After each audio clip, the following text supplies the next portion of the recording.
Então um dia vai estar diante de Deus, vai falar, mas eu fiz isso, eu fiz aquilo. Vai falar, mas isso vocês fizeram sem autoridade? Vamos ver aí o que está escrito, quais são as orientações que estão aí nas Escrituras. Seguiu essas orientações? Não. Então foi só boa vontade, porque estava lá.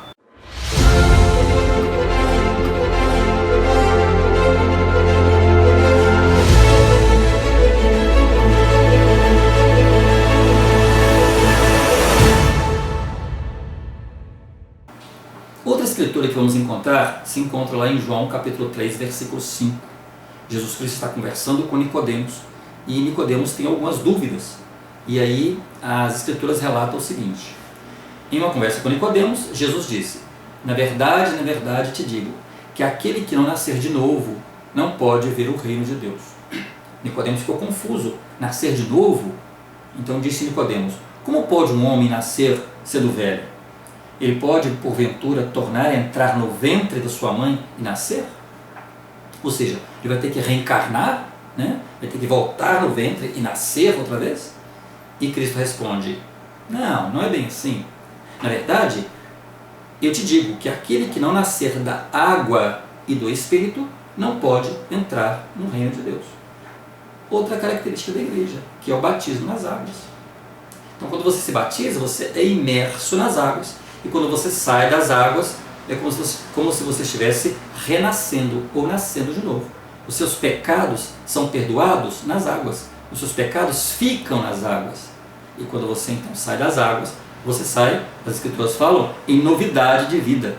Então você é perdoado. Dessa forma, sim, você é perdoado dos seus pecados. Não é um homem, não é uma pessoa que vai perdoar os seus pecados. Deus vai perdoar os seus pecados. E Ele perdoa através de quê? Dessa ordenança. E quando você então é batizado e passa a pertencer à igreja, então você já não é mais forasteiro nem estrangeiro. Você passa a ser o quê? Concidadão dos santos e da família de Deus.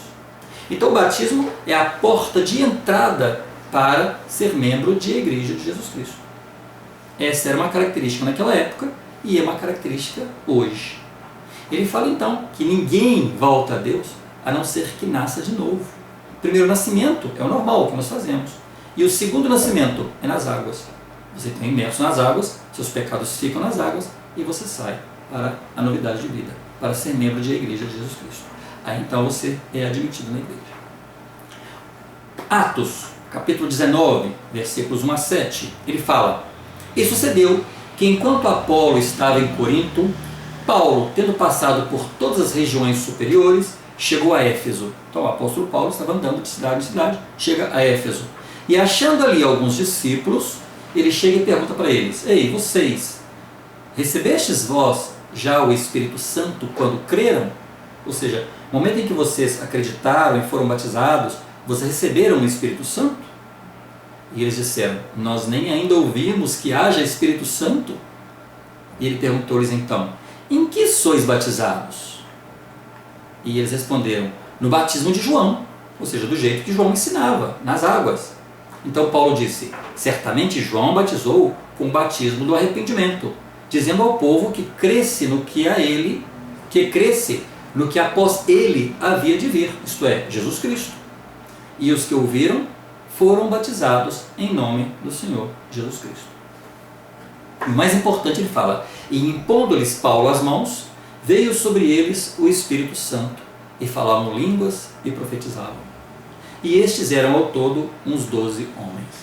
Olha que interessante essa escritura. A gente não pode passar muito por alto essa escritura, porque aqui tem muitas orientações sobre a igreja de Jesus Cristo. Primeiro, ele pergunta: Recebestes vós o Espírito Santo quando crestes? Para a pessoa ser batizada na igreja de Jesus Cristo, ela primeiro tem que crer. Então uma criança recém-nascida, ela não precisa ser batizada porque ela não tem essa capacidade de crer, de acreditar. Então a primeira coisa que a pessoa tem que fazer para ser batizado é acreditar, é crer em Cristo. E ele fala: Em que sois batizados? E eles disseram: No batismo de João, ou seja, do jeito que João Batista batizava. E ele fala: Certamente João batizou com o batismo do arrependimento. Ou seja, primeiro você acredita em Jesus Cristo, depois você se arrepende dos seus pecados. Então a crença e o arrependimento, ela tem que anteceder ao batismo. Uma pessoa que não tem capacidade para acreditar e nem tem pecados dos quais deve se arrepender, não pode ser batizada. O batismo de criança é errado. Em nenhum momento das Escrituras, de Gênesis a Apocalipse, em nenhum momento nós encontramos o batismo de crianças. E eu desafio a qualquer um, identifique na Bíblia um momento em que uma criança foi batizada. Não existe. Por quê? Porque criança não precisa se arrepender. Criança não tem o que acreditar. Então aqui ele fala, primeiro, deve se arrepender dos pecados, deve acreditar, crer, depois arrepender dos pecados, e ele fala em Cristo, e depois então ele é batizada. E impondo-lhe as mãos, impondo Paulo as mãos, ou seja, primeiro você acredita, se arrepende, é batizado nas águas, e após o batismo, então aquela pessoa que fez o batismo, ela impõe as mãos sobre sua cabeça para conferir o Espírito Santo. Todos nós nascemos, né, com o Espírito, que é a capacidade de sentir coisas que devemos fazer ou não. O Senhor manifesta o Espírito em nós. Mas quando nós somos batizados da forma correta, exatamente como está descrito, e a pessoa com autoridade ela impõe as mãos sobre a nossa cabeça, nós recebemos então o direito de ter permanentemente a companhia do Espírito Santo. E esse Espírito que nós recebemos então permanente conosco é que vai nos orientando, nos ajudando, nos explicando as coisas, nos dando mais entendimento, nos esclarecendo sobre nossas dúvidas, e é o nosso companheiro até o final da nossa jornada nessa terra. Uma pessoa que não foi batizada dessa forma, que não teve essa imposição das mãos para o dom do Espírito Santo, ela ainda não recebeu. E só a pessoa que recebeu esse Espírito é que sabe o que representa isso, essa força que nós sentimos, esse conhecimento, sabedoria, consolo. E isso é feito dessa forma, está descrito aqui. Então impõe as mãos sobre a pessoa e confere a ela o Espírito Santo. Aliás, a imposição das mãos era uma prática naquela época, né? Os apóstolos muitas vezes, quando queriam abençoar uma pessoa, curar, fazer milagres, impõem as mãos sobre a cabeça da pessoa.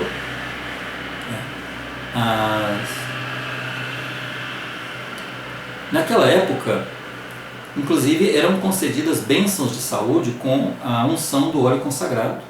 E era feito com a imposição das mãos. Ungia a cabeça da pessoa com o óleo, impunha as mãos sobre ela e curava a pessoa. Isso era uma prática da Igreja de Cristo naquela época.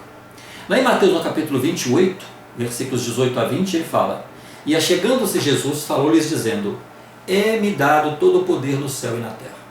Portanto, ide, fazei discípulos em todas as nações, batizando-os em nome do Pai, e do Filho e do Espírito Santo, enviando-os a guardar todas as coisas que eu vos tenho mandado. E eis que eu estou convosco todos os dias, até a consumação dos séculos. Aqui ele está designando então os apóstolos a continuar pregando após a sua morte, e que ele mandaria a eles então essa companhia, ele estaria com eles até a consumação dos séculos. Essa companhia vem através do Espírito, eles teriam esse Espírito, essa companhia, né, para poder continuar seguindo com a igreja. No capítulo 14 de João, versículo 26, ele fala: Mas aquele Consolador, o Espírito Santo, que o Pai enviará em meu nome, esse vos ensinará todas as coisas e vos fará lembrar de tudo quanto vos tenho dito. Então é o que eu acabei de falar. Através da imposição das mãos, nos é conferido esse Espírito Santo e ele é chamado de Consolador. Então, após a morte de Cristo, nós teríamos esse Consolador. E esse Consolador é que nos indicaria mentalmente, nos informaria o que deveríamos fazer, as coisas que deveríamos fazer, que devemos lembrar, ou que deveríamos lembrar, de tudo o que ele ensinou enquanto estava aqui na Terra. Bom, então, finalizando, voltamos às perguntas iniciais. Onde está esta igreja organizada por Jesus Cristo quando estava na Terra? Como encontrá-la? Como identificar essa igreja no meio de milhares e milhares de igrejas que existem no mundo todo?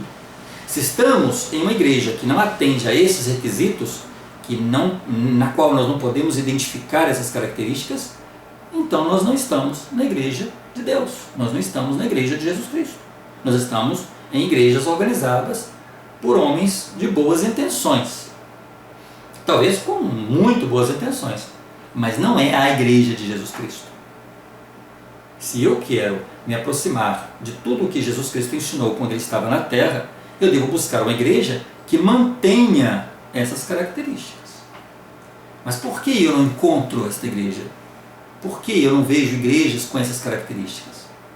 No nosso próximo vídeo, eu vou falar para você então o que aconteceu com esta igreja, por que essas características deixaram de existir. Então eu convido a você, se você gostou, dá o seu like, se inscreva no canal e compartilhe para que outras pessoas possam conhecer esses conteúdos que estamos vendo. Faça perguntas, coloque aí as suas dúvidas sobre essa igreja. Pode perguntar o que você quiser. No próximo vídeo nós vamos falar sobre o que aconteceu com essa igreja, por que ela deixou de existir, né? E o que ocorreu após esse desaparecimento dessas características dessa igreja. Por que hoje é tão difícil identificar essa igreja? Por hoje é só.